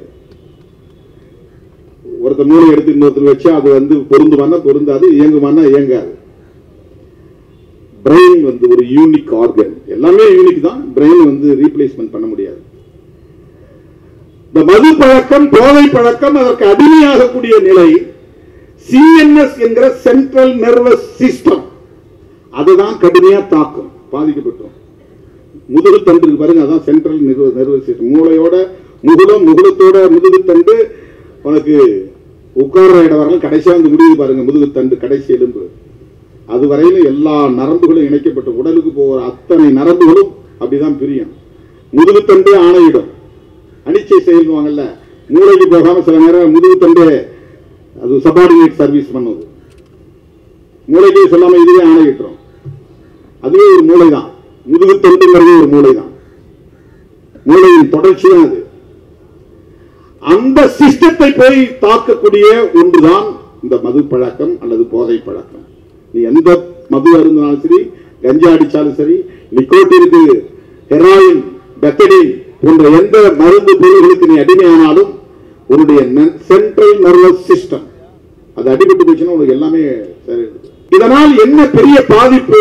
மனித வளம், ஹியூமன் ரிசோர்ஸ் நல்லா நல்ல போராடக்கூடிய வலிமை உள்ளவன் பார்த்தா நம்ம அடுத்த இடம் ஒரு 10 வருஷம் கழிச்சு பார்த்தா நல்லா குடிச்சிட்டு இருப்பான், அப்படியே தடுமாறிட்டு இருப்பான், அப்படியே வச்சு தள்ள ஓடி கொத்துன்னு விழுவான். ஆனா பவர்ஃபுல்லான ஒரு பிசிக், அந்த உடம்பு அப்படி கம்பீரமான உடம்பு, குடிப்பழக்கத்தால எல்லாம் போயிடும். ஒவ்வொரு மனிதனுடைய ஆற்றலும் அபாரமானது, மதிப்பிட முடியாத ஆற்றல் மனித ஆற்றல். ஒரு சுரங்கத்தை வெட்டுறோம், நிலக்கரி இத்தனை டன் நிலக்கரி இருக்கு, அது இவ்வளவு வேல்யூ இருக்குன்னு மதிப்பிட முடியும். தங்க சுரங்கத்தில் இத்தனை அடி ஆழத்துக்கு போனா இத்தனை வருஷத்துக்கு தங்கத்தை வெட்டி எடுக்கலாம், அது அவருடைய வேல்யூ மதிப்பிட முடியும். ஒரு ஏக்கர் கரும்பு போட்டா இத்தனை டன் கரும்பு வரும், அதுல இவ்வளவு சாறு கிடைக்கும், இவ்வளவு சுகர் கிடைக்கும், நீ வேல்யூ பண்ண முடியும். மனித வளத்தை நீங்க வந்து வேல்யூ பண்ண முடியாது. அது வந்து அபாரமான ஆற்றல். அது ஒருத்தன் என்ன ஆற்றல் தெரிய பாக்குறதுக்கு பல்லு நீட்டிட்டு இருக்கும், கை ஒரு மாதிரி சிந்தி போயிருக்கும், ஆனா அவன் இருக்கிற ஆற்றல் பெரிய பயங்கரமான ஆற்றலா இருக்கும். ஆளை பார்த்து எடை போட முடியாது. மனித ஆற்றல்ங்கிறது எவாலுவேட் பண்ண முடியாத ஒரு ஆற்றல். மனித வளம் என்பது மகத்தானது. அந்த மனித வளம் பாதிக்கப்படுகிறது. 60 பேர் செத்தாங்கிறது பிரச்சனை இல்லை, அந்த மாதிரி பல லட்சம் பேர் ஆற்றல் இழந்து கிடக்கிறான். ஒரு ஊருக்கு நான் போறேன், ராத்திரி 6 மணிக்கு 8 மணிக்கு போறேன்னா ஒரு 100 பேர் கரண்ட் இருக்கிறான்னா அதுல 30 பேர் செயலிழந்தவனா இருக்கிறான், குடிகாரனா இருக்கிறான். ஒரு மாநாடு இடத்துல 10,000 பேர் இருக்காருன்னா அந்த மேடைக்கு 2 பக்கத்துல வந்து நிக்கிறவன் அதுல பாதி பேர் குடிகாரனா இருப்பான். அவன் உட்காரவே மாட்டான், அவனுக்கு சேர் போட்டாலும் கிடைக்காது, யார் சொன்னாலும் கேட்கவும் மாட்டான், சொல்ல சொல்ல கை தட்டிட்டே இருப்பான், கத்திக்கிட்டே இருப்பான். ஆனா ஆற்றல் வாய்ந்தவன் செயலிழந்து போறான். அவன் யாருக்குமே பயன்படாம போயிடுறான். ஒவ்வொரு ஊரிலும் 100 இளைஞர்கள் பாதிக்கப்படுகிறார்கள். அந்த 100 இளைஞர்களின் ஆற்றல் பாழாகிறது. அதுதான் மனிதவள பாழ், மனிதவள இழப்பு. நல்ல சாராயம் என்று ஒன்று இல்லை. அதனால்தான் நான் கள்ளச்சாராயம் சொல்லாம நச்சு சாராயம் எழுதியிருக்கிறேன். கள்ளச்சாராயம் நீ சொன்னா நல்ல சாராயம் இருக்கிறது ஒத்துக்கிற மாதிரி ஆயிடும். சாராயமே தப்பு, அப்புறம் எங்க நல்ல சாராயம் இருக்குது? சாராயம் என்பதே கேடு, நல்ல சாராயம் என்று ஒன்று கிடையாது. சாராயம் என்பதே கேடு. அரசாங்கம் வித்துட்டா மட்டும் அது நல்லதாக முடியுமா? இந்த அரசு அந்த அரசு இல்ல. இதோ திமுக ஆட்சியில் தான் கள்ளச்சாராய சாவுகள், கலைஞர் காலத்துல தான் சாராய கடைகளை திறந்தாங்க. இந்த தமிழ்நாட்டுக்குள்ள ஒரு மனநோய் இருக்குது அரசியல் தளத்துல, கருணாநிதி எதிர்ப்பு மனநோய், திமுக எதிர்ப்பு மனநோய்னு. தெலுங்கர்னு திட்டினா கருணாநிதி மட்டும்தான் தெலுங்குன்னு திட்டுவான். எம்ஜிஆர் யாரும் மலையாளின்னு சொல்ல மாட்டான். ஜெயலலிதாவை கன்னடத்தின்னு சொல்ல மாட்டாங்க, கன்னட பெண்மணி சொல்ல மாட்டாங்க, யாரும் திட்ட மாட்டாங்க. ஊழல்னு வந்தா கருணாநிதி திமுக தான் சொல்லுவாங்க. அந்த மாதிரி இந்த சாராய விஷயத்திலும் கூட திமுக ஆட்சி காலத்துல தான் நடந்தது, கருணாநிதி காலத்துல தான் நடந்தது அப்படின்னு சொல்லுவாங்க. இந்தியா முழுக்க எல்லா ஆட்சி காலத்திலும் நடந்திருக்குது. எம்ஜிஆர் தான் இந்த டாஸ்மாக் உருவாக்கினார். டாஸ்மாக் டாஸ்மார்க் இல்லது, அந்த காலத்தில் காளிமார்க் சாராயம் அந்த மார்க்குங்கிற பேரு பழகி வச்சது. அப்பெல்லாம் இந்த சாராயம் கடைகளை விற்பாங்க. அப்ப நிறைய இந்த மார்க் எந்த மார்க், காளி மார்க், அந்த மார்க், இந்த மார்க் பேர்ல வைப்பாங்க. மார்க் அது வந்து சின்னம். இது TASMAC TASMAC, Tamil Nadu state marketing corporation, Tamil Nadu மாநில வணிக கழகம். அது விற்பனை செய்யறதுக்குன்னு ஒரு இன்ஸ்டிடியூஷனை உருவாக்குறாரு, ஒரு கம்பெனியை உருவாக்குறார். மதுவை உற்பத்தி செய்வதற்கும் ஒரு கம்பெனி உருவாக்கினார் எம்ஜிஆர். மதுவை விற்பனை செய்வதற்கு ஒரு கம்பெனி உருவாக்கினார். அந்த கம்பெனியை உற்பத்தி செய்யற கம்பெனியை மூடிட்டார், தனியார் ஒப்படைச்சிட்டாங்க. விற்பனை செய்யற கம்பெனி தான் டாஸ்மாக். டாஸ்மார்க் இல்ல டாஸ்மாக். அரசாங்கம் ஒரு கம்பெனி உருவாக்கி மதுரை வியாபாரம் செய்யறதுக்குன்னு, அதுக்கு IAS அதிகாரிகளை உட்கார வச்சது. என்ன படிச்சுட்டு எவ்வளவு பெரிய டாப்பரா வந்தாலும் இங்க வந்து சாராயம் வித்து கணக்கு விடு. என்ன வேலை செய்யற? சாராயம் விற்கிற வேலை. என்ன படிச்சிருக்கிற? IAS படிச்சிருக்கிற.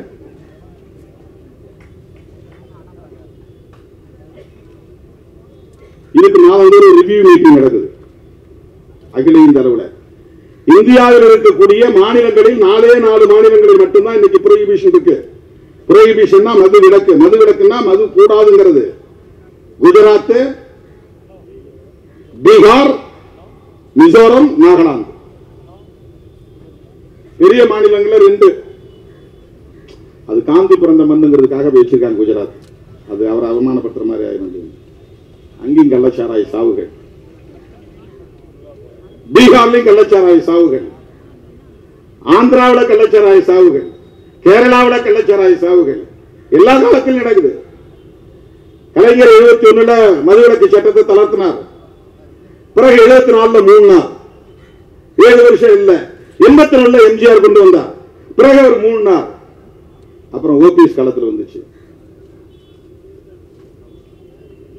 ஜெயலலிதா காலத்திலும் வந்து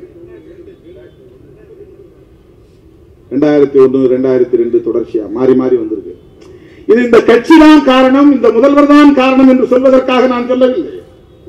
இது சமூக தீங்கு, தேசத்திற்கு எதிரான ஒன்று.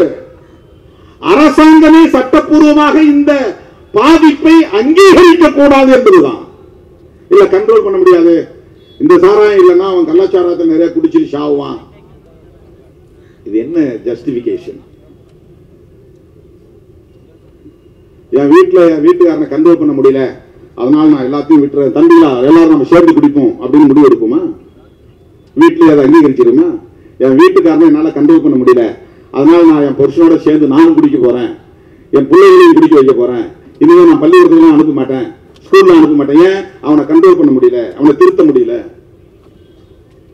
ஏதோ ஒரு 4% 5% எவனோ கள்ளச்சாராயம் காட்சி குடிக்கிறாங்கிறதுக்காக ஒட்டுமொத்த தேசத்திலும் சட்டப்பூர்வமாக அரசாங்கமே நிறுவனத்தை உருவாக்கி சாராயத்தை கொள்முதல் செய்து அதை விற்பனை செய்து அதை வருமானத்தை தேடுவது என்பது எந்த வகையிலே நியாயப்படுத்துவது? குற்றங்களை தடுக்க முடியவில்லை, போலீஸ் ஸ்டேஷன் மூடிடலாமா? குற்றங்களை தடுக்க முடியவில்லை, நீதிமன்றங்களை மூடிவிடலாமா? எல்லாம் திறந்து விட்டுலாம், யார் வேணாலும் என்ன வேணாலும் பண்ணீங்க, எவன வேணாலும் திருடிக்கோ, யார வேணாலும் போய்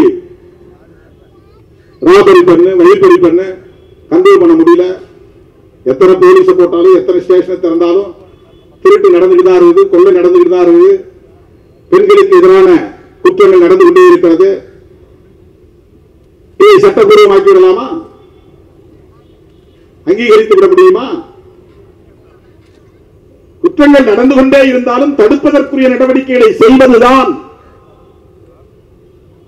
தவிர்க்க முடியாத ஒரு தேவை. அதுதான் அறம்.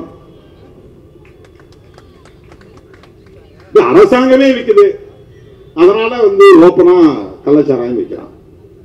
கள்ளச்சாராயத்தை கட்டுப்படுத்துறதுக்கு PEW ஒரு விங்கு வச்சிருக்காங்க, ப்ரொஹிபிஷன் என்ஃபோர்ஸ்மென்ட் விங்குன்னு நினைக்கிறாங்க. மது விலக்கு அமலாக்க பிரிவு, அதுல பெரும்பாலும் லேடிஸ் தான் போடுறாங்க, எதுக்குன்னு தெரியல.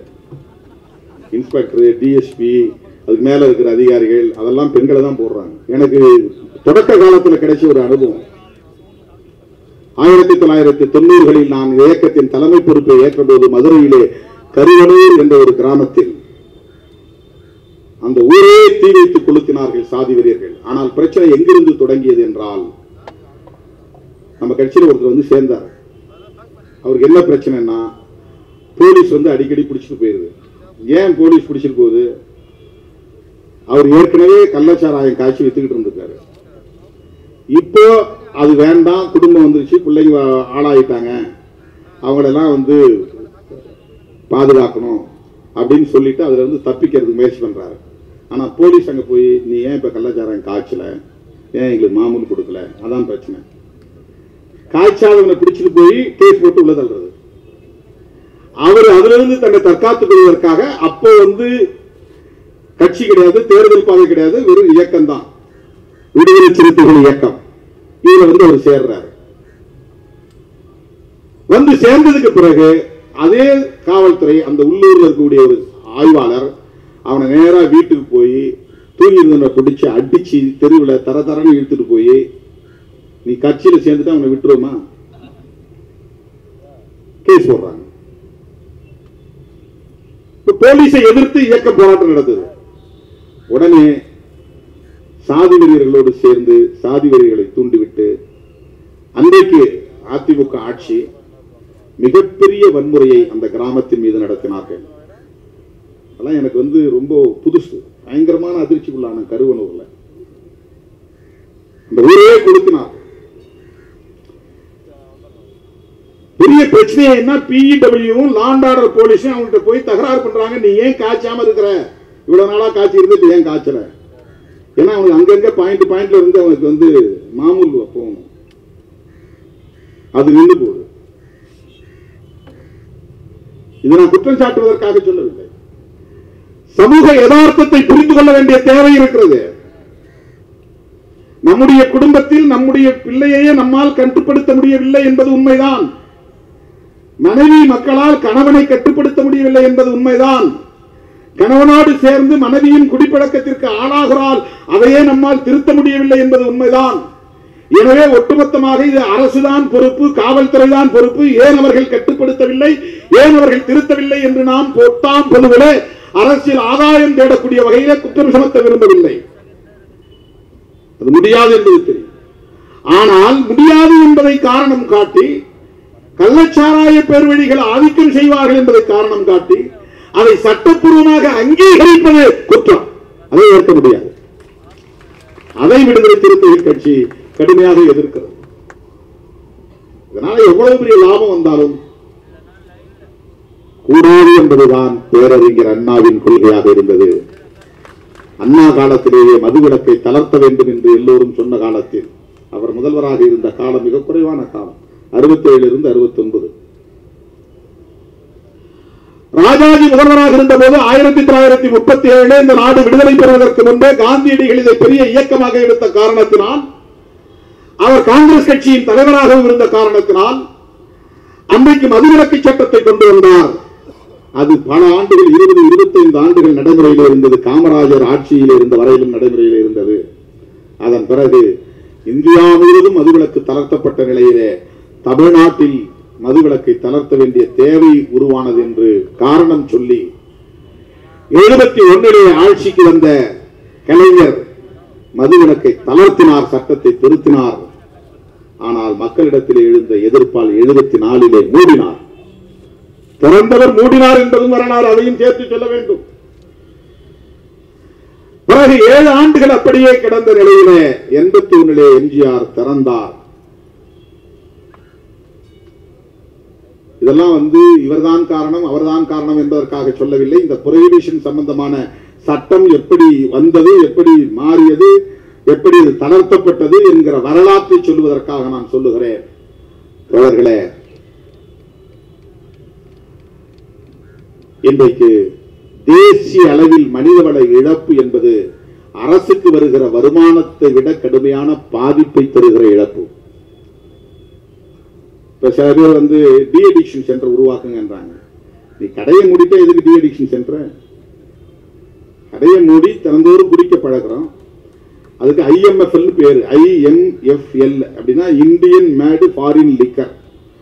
வெளிநாட்டு சரக்கை இந்தியாவிலேயே உற்பத்தி பண்றோம்னு அர்த்தம். அதுக்கு பேரு நேரடியாக வெளிநாட்டு சரக்கு வாங்கிட்டு வரணும் இருக்கிறாங்க சில பேர். அது அவங்க பெரிய ஆளு, அவங்கெல்லாம் அது வாங்கிட்டு வர்றதுங்கிறது எல்லாராலையும் முடியாது. சில பேர் கிஃப்ட் அப்படிதான் கொடுப்பாங்க. நான் பிரான்ஸுக்கு போனப்போ ஒருத்தர் தான் கொண்டாந்து எனக்கு நீட்டினா. எனக்கு அந்த பழக்கம் இல்லைங்க. இல்லைங்க இது இது கிடையாது, மது கிடையாது, ஷாம்பைன் அப்படின்னா. ஷாம்பைன் என்னங்க? சும்மா கொஞ்சம் இருக்கும், லைட்டா பீரை விட கம்மியா இருக்கும். இது பர்த்டே பார்ட்டியில குடிக்கிறது அப்படின்னா. நோ நோ நோ, அவன் கோச்சிக்கிட்டே போயிட்டான். அவனை நான் அவமதிச்சிட்டேங்க. லண்டனுக்கு ஒரு முறை போனேன் நான். ஏர்போர்ட்ல இருந்து இறங்கி போன உடனே ஒரு ஃபேமிலி மேல ரொம்ப அன்பா இருக்கக்கூடியவங்க, அவங்க எழுத்து, அவங்க ஏதோ விக்கிபீடியாவை தேடி இருப்பாங்க போடுறது.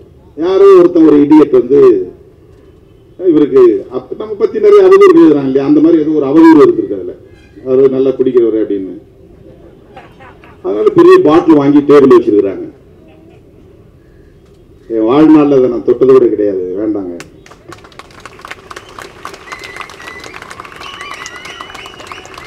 வெளிநாட்டு சரக்கு அப்படின்னா எல்லாரும் உடனே அதுக்கு ஈல்டாக நிறைய பேர் இருக்கிறாங்க. இந்த வெளிநாட்டு சரக்கு வாங்கிட்டு கிஃப்டா கொடுப்பாங்க. அங்கிருந்து வாங்கிட்டு இங்க கிஃப்டா கொடுப்பாங்க. அதுக்கு ஒரு பெரிய மதிப்பு. அதை இந்தியாவில் செய்யலாம். இந்தியன் மேடு ஃபாரின் லிக்கர். அயல்நாட்டு மது இந்திய சரக்கு, இந்தியாவிலேயே தயாரிக்கிற அந்த ஃபார்முலாவை பயன்படுத்தி. அதுதான் இங்க பிராண்டி. அது பிராண்டி நம்ம ஊர் சரக்கு இல்லை, வெளிநாட்டு சரக்கு. அதை நாம தயாரிக்கிறோம். மூலப்பொருள் அதுக்கு எத்தில் ஆல்கஹால், ரெக்டிவேட் ஸ்பிரிட், எத்தனால். அதுதான் தேவை. அதுல எவ்வளவு ஆல்கஹால் சதவீதம் இருக்கணுங்கிறத பொறுத்து அதுக்கு பேர் மாறுது. அதுல டேஸ்ட்டுக்கு கலர்லாம் மாற்றுவாங்க. அப்புறம் பாட்டில் டிசைனா பண்ணுவாங்க, லேபிள் டிசைனா பண்ணுவாங்க. அதுக்கு நல்ல அழகான பெண்மணிகளை கொண்டு விளம்பரம்லாம் பண்ணுவாங்க. இதை சாப்பிட்டீங்கன்னா அப்படி இருக்கலாம் அப்படின்னு. அது என்னன்னா எத்தனால்ல ப்ரொபோர்ஷனேட்டா சதவிகித அடிப்படையில் மிக்ஸ் பண்றது. 3% 5% இருந்தா பீர், 5% தான் இருக்கணும். மிச்சம் வெறும் வாட்டர் அல்லது ஸ்வீட்னர், அது ஒரு இனிப்பு கலந்துருக்கும், அவ்வளவுதான். அதுல வெறும் 3% அல்லது 5%, அதுக்கு மேல போனா அதுக்கு பீர் கிடையாது. பீர் தாண்டி மற்றதெல்லாம் பீர் ஒரு குடியே இல்லை, மதுவே இல்லம்மா. பீர் ஐயா சும்மா குடிக்கலாம். அதுலதான் ஸ்டார்ட் ஆகும் இந்த அடிக்ஷன். அதுதான் ஸ்டார்ட் ஆகும். இது பிராண்டி கிடையாது, விஸ்கி கிடையாது, வைன் கிடையாது. இந்த வைனை கூட சில பேர் சப்போர்ட். வைன் சாப்பிட்டா ஹார்ட்டுக்கு நல்லது, பிரெயின் சுறுசுறுப்பா இருக்கும், ரெட் வைன் குடிக்கலாம் அப்படிமா. ஏன்னா அது வெறும் பழச்சாறுல இருந்து தயாரிக்கிறது, அதெல்லாம் கிடையாது. பிரெயினை அட்டாக் பண்ணக்கூடிய எதுவுமே பாதிப்பு தான். ஆல்கஹால் மிக்ஸ்டுன்னா அது உன்னுடைய சென்ட்ரல் நர்வஸ் சிஸ்டத்தை தாக்கும், சிந்திக்க முடியாம போயிடும், திட்டமிட முடியாம போயிடும், பாதிப்பை உருவாக்கும். நிறைய பேர் எங்க விழுறதுன்னா ஃப்ரீயா குடிக்கிறது தான் விழுந்து போறாங்க. ஃபர்ஸ்ட் இப்படிதான் ஆரம்பிப்பாங்க. இவன் காசு போட்டு குடிக்கிறதுக்கு தயங்குவான், எவனாவது வாங்கி பார்ட்டிங்கிற பேர்ல வாங்கி கொடுப்பான். அப்படி ஆரம்பிச்சு அதுக்கப்புறம் இவர் பொண்டாட்டி செயினை பறிக்கிற அளவுக்கு போயிடுவார். கழுத்துல தாலி எதுக்கு வேஸ்ட் கொடு, குடிச்சிட்டு போய் போட்டு. பீர்ல ஸ்டார்ட் பண்ணி விஸ்கியில போய் விற்பாங்க. அதெல்லாம் 40% மேல ஆல்கஹால், 30% 40% மேல ஆல்கஹால் இருக்காங்க. குடிக்கவே முடியாது, வாயில வைக்கவே முடியாது.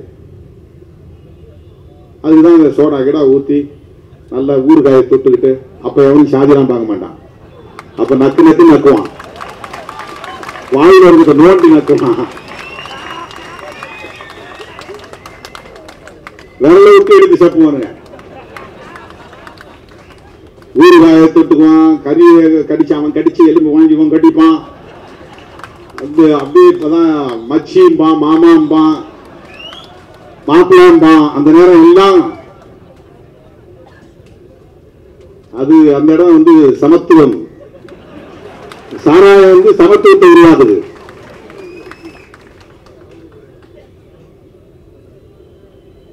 அவங்களுடைய பார்வையில் பீர்ல தொடங்கிதான் அது நடக்குது. அது IMF ஃபாரின் சரக்கு தான், அது இந்தியாவில் தயாரிக்கிறாங்க. இதுதான் இன்னைக்கு டாஸ்மாக் செய்து தனியார் கம்பெனிகளிலிருந்து தயாரிச்சு வாங்கி கொள்முதல் பண்ணி கடைகளில் விற்பனை பண்றான். இந்த பீர் மட்டும்தான் 200 ரூபாயோ 300 ரூபாயோ, மற்றதெல்லாம் கொடுத்து வாங்க முடியாது இந்த உழைக்கிற தொழிலாளர்களா. இவன் சம்பளமே ஒரு நாளைக்கு 200 ரூபாயிலிருந்து 600க்குள்ளதான் உழைக்கிறவன், மூட்டை தூக்குறவனுக்கு 400 ரூபா அல்லது 300 ரூபா அல்லது 600 ரூபா, அதிகபட்சம் போனா 600 ரூபா. கட்டட வேலைக்கு போறவனுக்கு 1000 ரூபாய் கிட்டத்தட்ட வரும், அவனுக்கு குடிக்கிறான். அதுலயும் பொம்பளையாளு சித்தாறு வேலை பார்க்கறாங்க, அவங்களுக்கு கம்மி தான், 400 ரூபாய் கிட்டத்தட்ட 300 ரூபாய் கம்மியா இருக்கும்.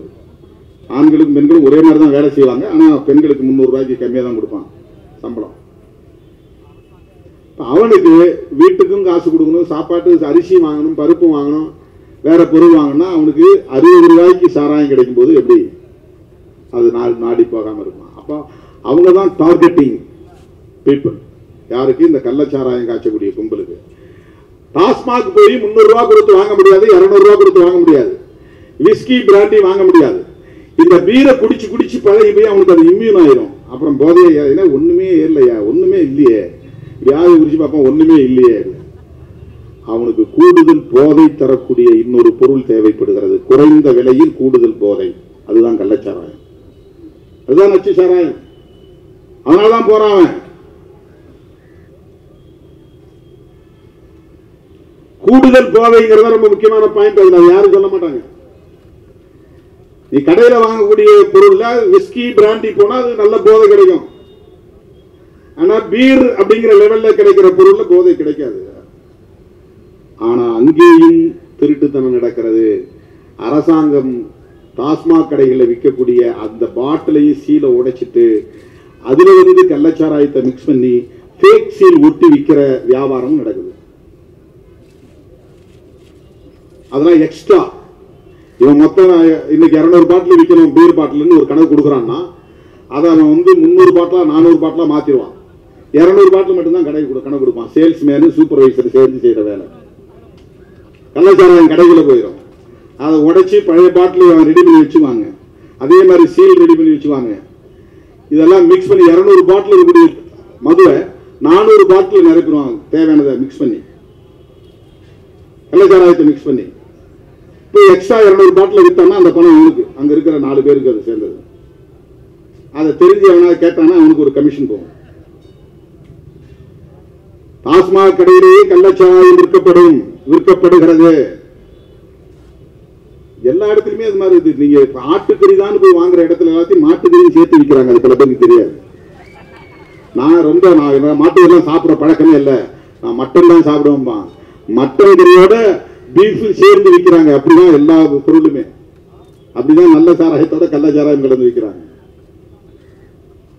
மட்டன் கடைகளுக்கெல்லாம் பீஃப் சப்ளை பண்ற ஆளே அவனுக்கு தெரியும். மட்டன் மாதிரியே வெட்டி கொண்டு போய் கொடுத்துருவாங்க. உன் கண்ணு முன்னாலே இப்படி அறுப்பான், ஆனா சேர்த்து இடம் விடும்போது கலந்து கொடுத்துருவான். நீ கண்ணை நேரா முழிச்சு பார்த்துட்டு இருந்தா கூட கலப்பான், உனக்கு தெரியாது, வித்தியாசம் தெரியாது உனக்கு. அந்த மாதிரிதான் இது. தோழர்களே, நம்முடைய கோரிக்கை என்பது அதிமுக வைக்கிற கோரிக்கை அரசியல் கோரிக்கை, விடுதலை சிறுத்தைகள் வைக்கிற கோரிக்கை மக்கள் கோரிக்கை. அண்ணாமலையும் எடப்பாடி பழனிசாமியும் வைக்கிற கோரிக்கை திமுக தான் காரணம், திமுக ஆட்சிதான் காரணம் என்று அரசியல் ஆதாயம் தேடுவதற்கான விமர்சனம், கண்டனம். விடுதலை சிறுத்தைகள் வைக்கிற கோரிக்கை இந்தியா முழுவதும் தேசிய கொள்கையாக மதுவிலக்கு கொள்கையை மாற்ற வேண்டும். அதற்கு அரசமைப்பு சட்டம் இடம் கொடுக்கிறது. டைரக்டிவ் பிரின்சிபல் ஆர்டிகல் 47 அதை வலியுறுத்துகிறது. இந்திய ஒன்றிய அரசும் மாநில அரசுகளும் இணைந்து மதுவிலக்கு கொள்கையை நடைமுறைப்படுத்த வேண்டும். மனித வளத்தை சிதைக்கிற முயற்சியை கைவிட வேண்டும். மது விற்பனையால் கிடைக்கிற லாபத்தை விட மனித வளத்தை அழிப்பது மிகப்பெரிய பாதிப்பு. ஹியூமன் ரிசோர்ஸ் கடுமையாக பாதிக்கப்படுகிறது. அது அழியக்கூடிய இளைஞர்கள் எத்தனை பேர் பெரிய சிந்தனையாளர் இருப்பாங்க யாருக்கு தெரியும். தோழர் வீரபாண்டியன் பேசும்போது நமக்கு ஒரு பிரைட்னஸ் கிடைக்குது, ஒரு வெளிச்சம் கிடைக்குது. அவர் குடிப்பழக்கத்துக்கு ஆளானா அப்படி பேச முடியுமா? அவர் அடிக்ட் ஆகிட்டார்னா அவரால் அப்படி பேச முடியுமா? புத்தகங்களை படிக்க முடியுமா? அவருடைய ஆற்றல் என்ன ஆகுது? யோசித்து பாருங்கள். அந்த ஆற்றல் மனித வளம் அழிகிறது, மனித ஆற்றல் அழிகிறது. இவ்வளவு பெரிய சிந்தனையாளர். அப்ப வெளிநாட்டுக்காரன் குடிக்கலையா? வெஸ்டர்ன் பீப்புள் அவன் குடிக்கிறான், குடிநோயாளி. அவன் ட்ரிங்கர், நாட் ட்ரங்கார்ட். ட்ரங்கார்ட் வேற, ட்ரிங்கர் வேற. லண்டனுக்கு போற இடத்துல பார்ப்போம், நம்ம டீ கடையில் போய் நிக்கிற மாதிரி ஒயின் ஷாப்ல நிற்பாங்க. ஒயின் ஷாப் தான் எல்லா விதமும் இருக்காங்க. போயிட்டு ஒரு பேருக்கு 2 பேர் குடிச்சிட்டு ஆபீஸ் போயிடும், வேலைக்கு போயிடும், அவ்வளவுதான். அவன் அடிக்ஷன் ஆகிறது இல்லை, அதுக்கு அடிமையாகிறது இல்லை. ஏன்னா அவனுக்கு ஒரு மெச்சூரிட்டி வந்துருச்சு. என்ன மெச்சூரிட்டி வந்துருச்சு? எதை எப்போது எப்படி பயன்படுத்த வேண்டும் என்கிற அறிவும் ஆற்றலும் அவன்கிட்ட வளர்ந்துச்சு. அவன் வெல் எஜுகேட்டட். சாதாரண மக்களுக்கு அந்த அறிவு கிடையாது. இதை குடிச்சோம்னா பழகணும்னா அடிக்ட் ஆயிரும், அடிக்ட் ஆனோம்னா குடும்பம் போயிடும், தெரியாது அவனுக்கு. எளிய மக்கள், உழைக்கிற மக்கள், சாதாரண உழைக்கிற தொழிலாளர்கள், அவனுக்கு அதை பற்றிய விழிப்புணர்வு கிடையாது. வெல் எஜுகேட்டட் சொசைட்டி, நல்லா படிச்சவன் மத்தியில அவன் என்னைக்காவது ரேரஸ்ட் அண்ட் ரேர் கேசஸ் எங்கேயாவது ஒரு இடங்கள்ல ஒரு பார்ட்டியில குடிப்பான், ஒரு செலிபிரேஷன்ல குடிப்பான், ஒரு இடைப்பட்ட நேரத்தில் சோர்வா இருக்கிற நேரத்தில் கொஞ்சம் குடிப்பான். அளவா குடிச்சிட்டு அதை அப்படியே மறந்துடுவான், அவன் வேலையில கவனம் செலுத்துவான். அடிக்ட் ஆகல, இது அடிக்ஷன். குடி நோயாளிகளாக மாறுகிறார்கள், கஞ்சாவுக்கு அடிமையாகிறார்கள், பிரவுன் சுகருக்கு அடிமையாகிறார்கள். பான்பராக் போன்ற பல பொருள்களில் இன்றைக்கு நிக்கோட்டின் இருக்கிறது. அதை உதடுகளிலே வாயிலே போட்டு அடைக்கிறார்கள். அதுல நிறைய புற்றுநோய் வருகிறது. எனவே இதற்கு நிதி ஒதுக்கீடு செய்யுங்கள், போதை விழிப்புணர்வு பிரச்சாரத்தை செய்யுங்கள், மது விலக்கை நடைமுறைப்படுத்துங்கள், அதற்கான துறையை உருவாக்குங்கள், அதற்கு அதிகாரிகளை பயன்படுத்துங்கள், அதிகாரிகளின் ஆற்றல் அதற்கு பயன்படுத்தும். அதுல ஐஏஎஸ் ஐபிஎஸ் அதெல்லாம் எவ்வளவு பெரிய ஆற்றல், அவங்களுடைய அந்த ஹியூமன் ரிசோர்ஸ்.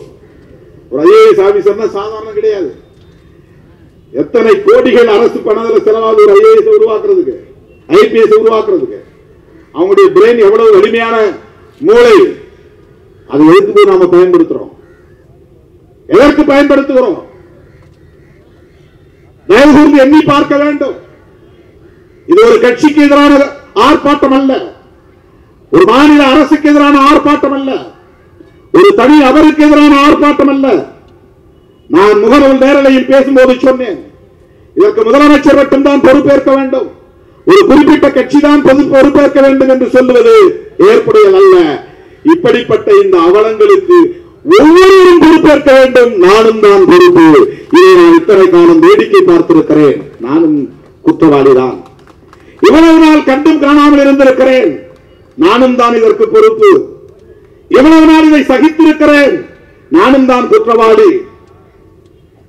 இந்த மனித வளம் அழிவதை நான் பார்த்துக் கொண்டிருக்கிறேன், நானும் குற்றவாளிதான். இங்கே உள்ள ஒவ்வொருவருக்கு பொறுப்பேற்க வேண்டும். சும்மா போற போக்குல இந்த ஆட்சி தான் காரணம், இந்த அரசு தான் காரணம் சொல்லிட்டு போறதுங்கிறது ஒரு டெம்பரரி பொலிட்டிக்கல் கெயின். அது இந்த சந்தர்ப்பத்தையும் பயன்படுத்தி அரசியல் செய்வதுங்கிறது ரொம்ப அருவருப்பானது, அநாகரிகமானது. அப்படிப்பட்ட அருவருப்பான அநாகரிகமான அரசியலை நாங்கள் செய்யவில்லை.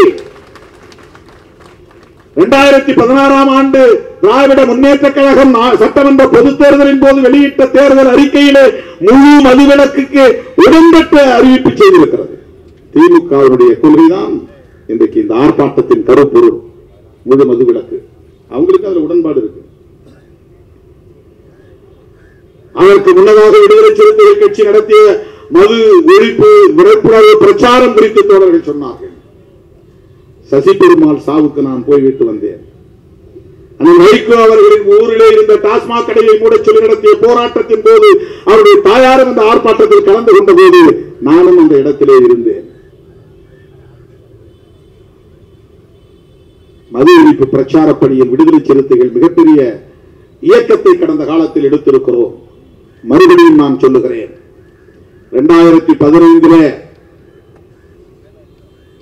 பெரியார் பிறந்த நாள் செப்டம்பர் 17 அக்டோபர் 2 காந்தி பிறந்த நாள் வரையில் தொடர் பிரச்சார இயக்கத்தை மேற்கொண்டோம். நான் இதனாலும் ஆர்ப்பாட்டத்தில் அறிவிக்க கடமைப்பட்டிருக்கிறேன்.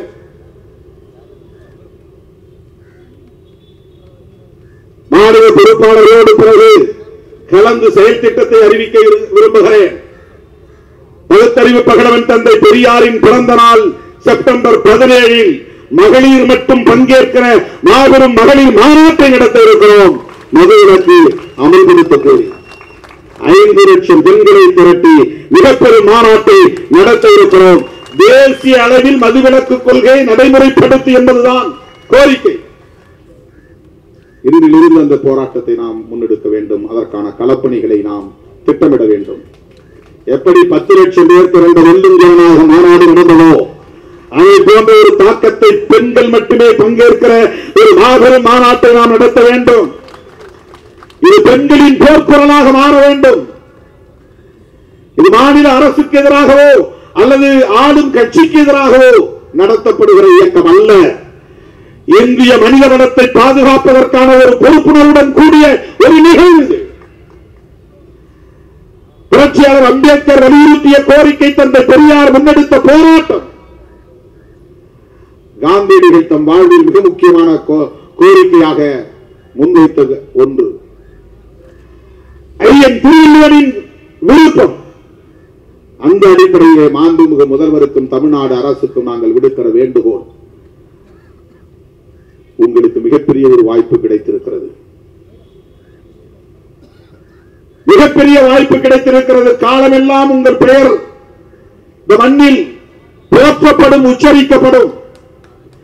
இந்த டாஸ்மாக் கடைகளை மூடுவது என்று துணிந்து நீங்கள் முடிவெடுக்க வேண்டும்.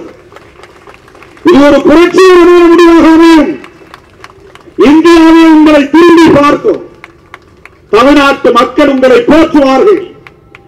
இன்றைக்கு உங்களை போற்றி 40க்கு 40 வெற்றியை தந்த தமிழ்நாட்டு மக்கள் அடுத்தடுத்து வருகிற எல்லா தேர்தல்களிலும் உங்களுக்கு வெற்றி மாலையை சூட்டுவார்கள். நீங்கள் செய்ய வேண்டிய ஒரே ஒரு முடிவு, எடுக்க வேண்டிய ஒரே ஒரு முடிவு, எல்லா விமர்சனங்களையும் தூக்கி குப்பையிலே வீசக்கூடிய அளவுக்கான ஒரு முடிவு, துணிச்சலாக எடுக்க வேண்டிய முடிவு, புரட்சிகரமான ஒரு முடிவு, ஒட்டுமொத்த இந்திய தேசத்திற்கே வழிகாட்டக்கூடிய ஒரு முடிவு. டாஸ்மாக் கடைகளை மூடப்போகிறோம், அரசு மதுபான கடைகளை மூடப்போகிறோம் என்ற முடிவாக இருக்க வேண்டும். இதுவே என்னுடைய வேண்டுகோள் என்று கேட்டு செப்டம்பர் 17க்கு தயாராகும் என்று கூறி இந்த அழைப்பை ஏற்று வருகை என்ற உங்கள் அனைவருக்கும் என்னுடைய நன்றியை கூறி முடிக்கிறேன். நன்றி, வணக்கம்.